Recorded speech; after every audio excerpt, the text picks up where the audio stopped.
آگرہ پر قبضہ کرنے کے بعد، ہندوستان کا بادشاہ اپنے آپ کو ڈکلیئر کرنے کے بعد، اب بابر کے سامنے ایک اور ڈائلما آ گیا، ایک اور دو راہا آ گیا۔ وہ یہ کہ اس کے ساتھی یہ توقع کر رہے تھے کہ پہلے حملوں کی طرح ہم دوبارہ واپس چلے جائیں گے، کیونکہ ہندوستان میں بے پناہ گرمی تھی، اور خاص طور پر یہ جو علاقے ہیں لاہور، آگرہ، دلی، اس کی گرمی کا تو سینٹرل ایشین اور افغان تصور بھی نہیں کر سکتے۔ اور وہ اس کے ساتھ ہی یہ چاہتے تھے کہ ہم یہاں سے مال غنیمت لیں، لوٹ مار کا اسباب لیں اور واپس کابل جائیں، اور وہاں پر جا کر ہم اپنے جو محلات ہیں، اپنے جو باغات ہیں، ان میں دوبارہ رہنا شروع کریں۔ بابر کئی صدیوں کے بعد کی صورتحال دیکھ رہا تھا۔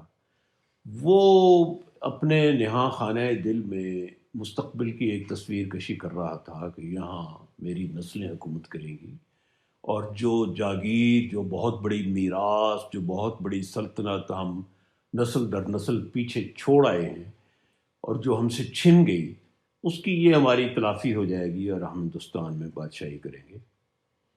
تو اس نے اپنے لوگوں کو کہا، انہیں قائل کرنے کی کوشش کی کہ بھائی اس طرح تم نہ کرو، وہ کابل جو ہے وہ بھی ہماری سلطنت ہی کا ایک صوبہ ہوگا، ہم یہاں رہیں گے، اپنے پاؤں جمائیں گے، اور اب یہی ہمارا مستقبل ہے، یہی ہم نے مرنا جینا ہے۔ تو اس طرح اس نے فیصلہ کیا وہاں رہنے کا۔ پھر اس نے ایک اور کام کیا کہ اس کے جو ساتھی تھے بہت سے، جو سینٹرل ایشیا میں تھے، جو کابل میں تھے، انہیں اس نے بلایا، اپنے خاندان کے لوگوں کو، اپنے اعزاء اقارب کو، احباب کو، دوستوں کو۔ تو وہ بھی بہت بڑی تعداد میں آ گئے آگرہ میں یہاں رہنے کے لیے۔ تو پھر اس نے آگرہ میں محلات بنائے، باغات بنائے۔ اب یہاں ایک اور آپ کو میں دلچسپ بات بتاؤں، وہ یہ کہ آپ تزک بابری پڑھیں گے جو اس نے اپنی سوانح لکھی ہے، تو اس میں جا بجا وہ یہ ذکر کرتا ہے کہ ہندوستان آ کر اسے ان کے لوگوں سے اور ان کے کلچر سے اور رہنے سہنے کے طریقوں سے بہت مایوسی ہوئی۔ اس کی بہت منفی آ، رائے ہے ہندوستانیوں کے بارے میں۔ وہ کہتا ہے کہ ان کو باغات اگانے کا سلیقہ نہیں ہے، ان کو یہ ادب آداب ٹھیک نہیں ہیں، ان کو پھولوں کا ذوق نہیں ہے، یہ شہر ان کے اچھے نہیں ہیں، صفائی نہیں ہے، اور بہت سے نقص وہ نکالتا ہے۔ تو بہت سے اس نے آگرہ میں، اب کابل سے اس نے پودے منگوائے، باغبانی کا اس کا بہت شوق تھا، حد سے زیادہ۔ یعنی آپ یہ دیکھیں کہ ہندوستان سے گنا منگوا کر اس نے کابل میں لایا کامیابی سے، اور اسے دیکھ کر خوش ہوتا تھا۔ اور اگر آپ اس کی تزک پڑھیں تو آپ کو جا بجا وہ پتہ چلے گا کہ وہاں کے جہاں بھی جاتا ہے، وہاں کے پہاڑ، وہاں کا سبزہ، وہاں کے دریا، وہاں کی زمین، لینڈسکیپ، زمین کی نیچر، لوگوں کی ساخت، ان سب پر وہ ایک فلاسفر کی طرح، ایک آرٹسٹ کی طرح سب میں دلچسپی لیتا ہے اور تفصیل سے بیان کرتا ہے۔ تو خطاط تھا بہت بڑا، اور آپ یہ حیران ہوں گے کہ اس نے ایک خاص کیلی گرافی کا خط، اس نے نئی کمپوزیشنز کی تھیں۔ اور باغبانی میں تو جس طرح میں نے عرض کیا کہ اس نے کمال کا کام کیا تھا، آگرہ میں اس نے باغات لگوائے، اور آگرہ کے لوگ، اس کی جو سوسائٹی، یہ جہاں پر اس کے اور اس کے امیروں نے باغات اور محلات بنوائے، وہ مرعوب اتنے تھے کہ وہ اسے کابل کا نام دیتے تھے کہ یہ تو کابل ایک نے ایک شہر یہاں پر بسایا ہے۔ اور کابل کو وہ مسلسل یاد کرتا رہتا تھا۔ ایک دفعہ کابل سے خربوزہ آیا، تو میری طرح اور میری بیگم کی طرح جو لوگ سینٹرل ایشیا گئے ہیں، انہیں پتہ ہے کہ جو ہمارے ہندوستان کے پھل ہیں ان کا اور افغانستان اور سینٹرل ایشیا کے پھلوں کا کوئی موازنہ نہیں ہے۔ اگر مٹھائی، مٹھاس میں اور کوالٹی میں اگر ایک کا درجہ دیں آپ ہندوستان کے پھلوں کو، تو 20 کا درجہ دینا پڑے گا کابل کے پھلوں کو، اور 50 کا درجہ دینا پڑے گا تاشقند، سمرقند اور بخارا، فرغانہ کے پھلوں کو۔ تو ایک دفعہ وہ اس کے پاس جب خربوزے آئے آگرہ سے، تو وہ ان کو کاٹ رہا تھا، تو اسے کھا بھی رہا تھا، تو رو رہا تھا ساتھ، کیونکہ اسے کابل مسلسل یاد آ رہا تھا۔ کابل کی ٹھنڈی ہوائیں، کابل کی سرد شامیں، کابل کی سہانی صبحیں، وہ کبھی بھی اپنی زندگی میں انہیں بھول نہیں سکا۔ لیکن ارادہ اس کا پختہ تھا۔ لاہور میں ایک دفعہ آیا وہ آگرہ سے، کئی ہفتے رہا، لیکن یہاں بھی اس نے اپنے دل پر بڑا مضبوط پتھر رکھا، کابل نہیں گیا، واپس آگرہ چلا گیا۔ اب اس نے افغانوں کو شکست دی تھی، لودھیوں کو، اور وہ افغان آرام سے نہیں بیٹھے تھے۔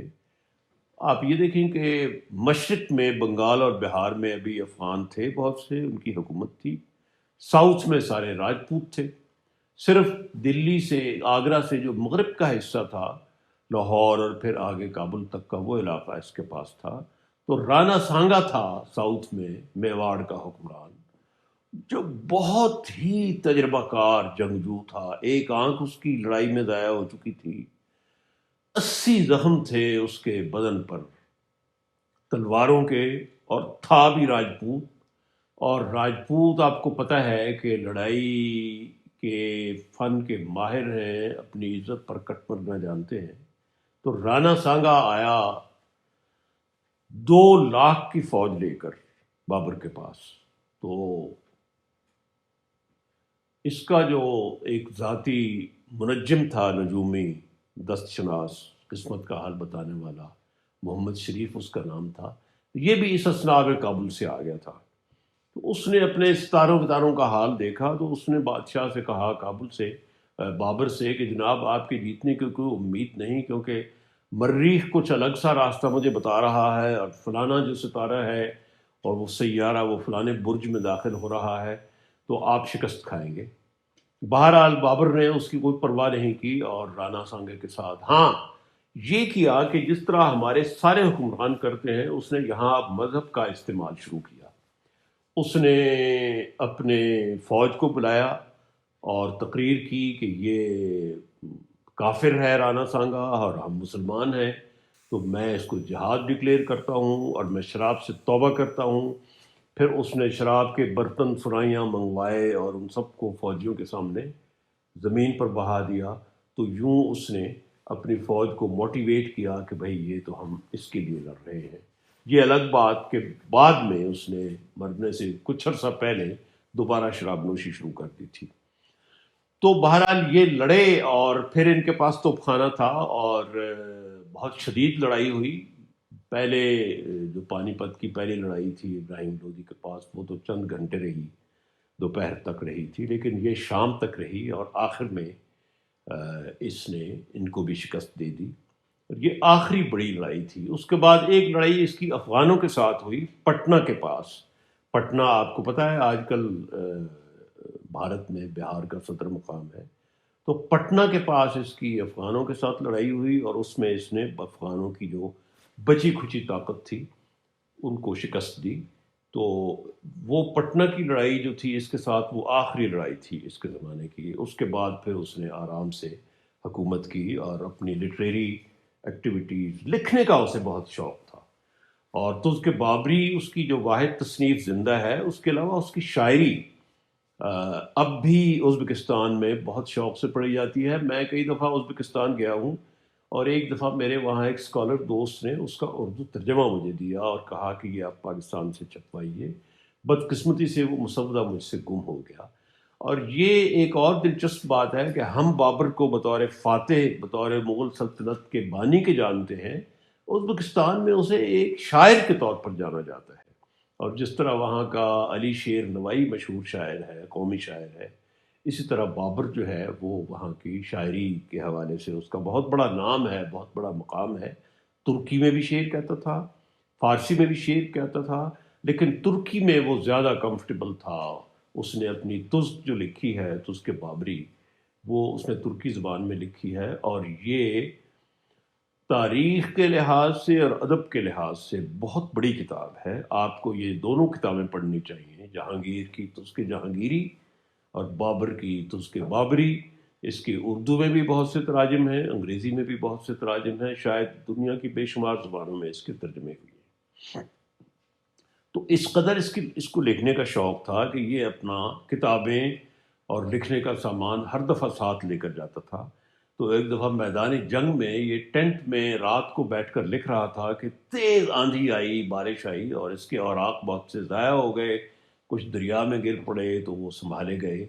تو بہرحال اس نے ہمیشہ کاغذ کے ساتھ، کتاب کے ساتھ، قلم کے ساتھ، خطاطی کے ساتھ، باغبانی کے ساتھ اپنا رشتہ لڑائیوں کے دوران بھی جاری رکھا۔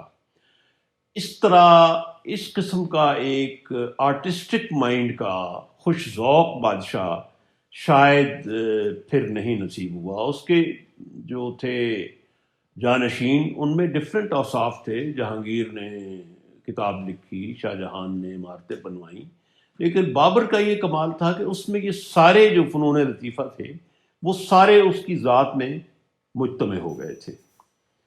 تو بیٹوں کو وہ بہت پیار کرتا تھا۔ ہندال جو اس کا بیٹا تھا، اسے اس نے کابل کا گورنر بنایا تھا، اور وہ ہمایوں سے کہا کرتا تھا، اس نے ہمایوں کو ایک نصیحت کی کہ بادشاہ تو تم بنو گے لیکن اپنے بھائیوں کا خیال رکھنا، وہ اگرچہ تمہارا خیال نہ رکھے۔ اور تاریخ ہمیں بتاتی ہے کہ ہمایوں نے اس نصیحت پر پوری طرح عمل کیا۔ ہمایوں کے جب جس ایپیسوڈ میں ہم ہمایوں کا ذکر کریں گے تو اس میں آپ کو میں تفصیل سے بتاؤں گا کہ اس کے بھائیوں نے اس کے ساتھ کیا کیا اور اس نے ان کے ساتھ کیا سلوک کیا۔ بہرحال ہمایوں بیمار ہو گیا، اور یہ اس کا پسندیدہ بیٹا تھا، بہت زیادہ بیمار ہو گیا۔ اس نے جاگیر دی تھی بابر نے ہمایوں کو سنبھل میں، سنبھل ایک علاقہ ہے دہلی کے نواح میں۔ تو وہاں جب پتہ چلا بابر کو کہ وہ بہت سخت بیمار ہو گیا ہے، تو اس نے اس کو واپس بلا لیا۔ تو ہمایوں کی جو ماں تھی، ماہم خان، اس نے بابر کو کہا، اور اس میں کچھ طنز بھی تھا کہ تمہارے تو اور بھی بیٹے ہیں لیکن میرا تو ایک ہی بیٹا ہے، اور میں یہ چاہتی ہوں کہ وہ بادشاہ بنے۔ بہرحال ہمایوں کو آگرہ لے آئے، وہ بہت علاج کیا گیا، اس کی کوئی ریکوری کی، صحت کی بحالی کی امید نہیں تھی۔ تو ایک دن بابر کو کسی نے مشورہ دیا کہ آپ یوں کریں کہ صدقہ دیں اور قربانی اس طرح دیں کہ جو چیز زیادہ قیمتی ہے ہمایوں کے قبضے میں، کوئی ہیرا، کوئی موتی، کوئی ڈائمنڈ، وہ آپ صدقہ دیں، قربان کر دیں۔ اس سے بابر کو ایک اچھوتا خیال آیا۔ تو اس نے سوچا کہ ایک بیٹے کے لیے باپ سے زیادہ قیمتی کیا چیز ہوگی؟ تو ہمایوں کی سب سے زیادہ قیمتی چیز جو ہے وہ تو میں ہوں، اس کا باپ ہوں، تو میں اپنی قربانی کیوں نہ دوں؟ تو اس نے پھر اس طرح کیا کہ ہمایوں کے جو بستر تھا، بستر علالت جہاں ہمایوں پڑا تھا، اس کے ارد گرد کہتے ہیں کہ اس نے 7 چکر لگائے، اور خداوند قدوس کے سامنے اپنی جان پیش کی، اور یہ التجا کی کہ میرے بیٹے کو صحت دے۔ تو لکھا ہے کتابوں میں کہ اس کے فوراً بعد اس کو اپنے دل میں ایک خاص بدلتی ہوئی کیفیت محسوس ہوئی۔ اس دن کے بعد اس کی صحت بگڑنا شروع ہو گئی، ہمایوں کی صحت بہتر ہونا شروع ہو گئی، اور 1530 میں، یعنی 1526 میں اس نے ہندوستان پر قبضہ کیا۔ تو 4 سال کے بعد وہ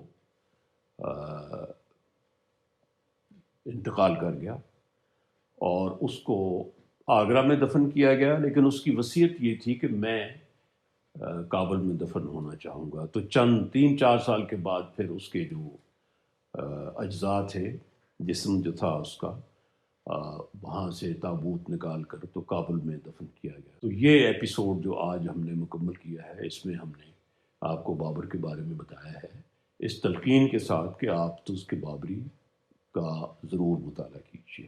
شکریہ۔